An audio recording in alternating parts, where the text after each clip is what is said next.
شروع اللہ تعالیٰ کے نام سے جو بڑا مہربان اور نہایت رحم کرنے والا ہے۔ السلام علیکم پیارے بچوں، کیسے ہیں آپ سب لوگ؟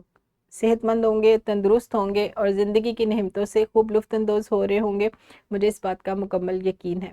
میں ہوں آپ کی معلمہ ہنا، میری جماعت میں آپ کو خوش آمدید۔ اور بچوں، آج ہم پڑھیں گے جماعت ہشتم اردو کی کتاب میں سے اس کا دوسرا جائزہ۔ یہ جائزہ باب سوم، چہارم اور پنجم کے اسباق پر مشتمل ہے۔ گزشتہ روز بھی میں نے آپ کو بتایا تھا کہ باب پنجم کا کل ہم نے آخری لیکچر ختم کیا ہے، اور آج ہم ان تمام اسباق کا جائزہ لیں گے، یعنی باب سوم، چہارم اور پنجم میں جتنے اسباق تھے اور جتنے حاصلات تعلم پڑھے ہم نے، ان کا آپ جائزہ لیا جائے گا۔ یہ جائزہ معلم کے لیے بہت زیادہ فائدہ مند ثابت ہوگا کہ انہیں اس جائزے کے ذریعے پتہ چل جائے گا کہ طلبہ کی کہاں پر رہنمائی کی مزید ضرورت ہے۔ ہمارا جو پہلا سوال ہے وہ ہے زبان شناسی کے سوالات پر مشتمل۔ یہ کل 15 سوال ہے، ہر سوال کے 4 ممکنہ جوابات ہیں۔ بچوں، آپ نے درست جواب کا انتخاب کرنا ہے۔ کوشش کریں، معلم کوشش کریں کہ اس سرگرمی میں سب طالب علم حصہ لیں۔ جو ہمارا دوسرا سوال ہے وہ سوال ہے پڑھنا سے متعلق، یعنی پڑھنا کی صلاحیت سے متعلق۔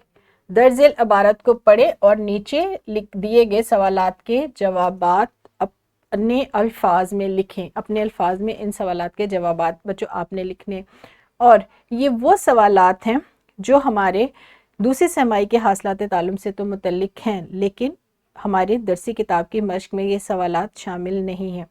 یہ عبارت بچوں آپ نے پڑھنی ہے اور بہت توجہ اور فہم سے ان عبارات کو پڑھنا ہے، اور اس کے بعد جو ہے آپ نے سوالات کے جوابات لکھنے ہیں۔ اس کے ساتھ ساتھ اسی سوال کا دوسرا حصہ ہے، یعنی بے حصہ ہے کہ اشعار کو غور سے پڑھیں اور سوالات کے جوابات لکھیں۔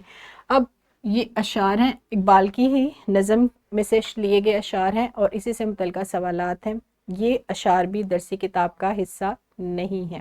بچوں، آپ نے بہت فہم و فراست سے، بہت توجہ سے، لگن سے اشعار کو، عبارت کو پڑھنا ہے، اور پڑھنے کے بعد آپ نے ان سوالات کے جوابات لکھنے ہیں۔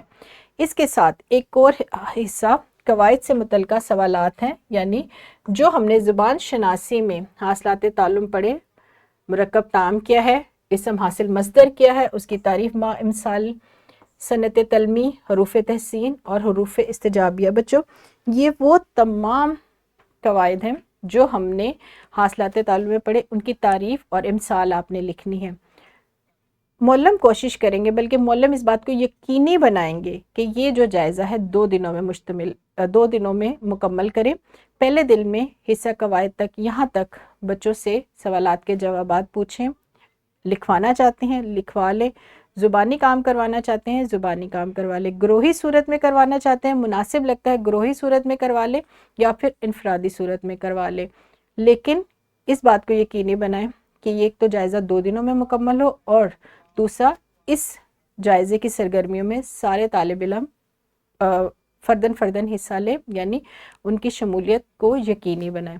پہلے دن یہاں تک حصہ قواعد تک معلم جائزے کو مکمل کروائیں گے۔ دوسرے دن حصہ سوم شروع کیا جائے گا۔ حصہ سوم جو ہے وہ اب لکھنے سے متعلق ہے۔ درج ذیل میں سے کسی ایک عبارت کی تشریح لکھنی ہے۔ 2 عبارات ہیں بچوں جو آپ کو، اور یہ بھی درسی کتاب کا حصہ نہیں ہے، جو آپ کو آسان لگتی ہے، جس کی تشریح آپ بہتر طور پر کر سکتے ہیں۔ توجہ سے پڑھیں، فہم سے پڑھیں، اور ان میں سے ایک عبارت منتخب کریں اور اس کی تشریح لکھیں۔ پھر اشعار کا سوال ہے۔ نظم و غزل کے اشعار ہیں۔ ایک جو ہمارا حصہ اول ہے وہ نظم کے اشعار ہیں، اور حصہ بی غزل، یعنی غزل اور نظم کے اشعار ہیں، اور آپ نے ان میں سے ایک منتخب کرنا ہے۔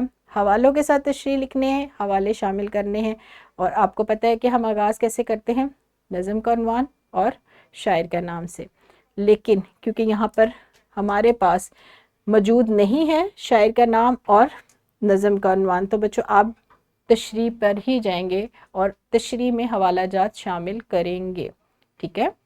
اس کے بعد ہمارا جو ہمارا حصہ ہے، جو آخری سوالات ہے، سوال نمبر 4، 5، 6، 7، یہ ہے تبصرہ لکھنے سے متعلق، درخواست لکھنے سے متعلق، مضمون لکھنے سے متعلق اور مکالمہ لکھنے سے متعلق۔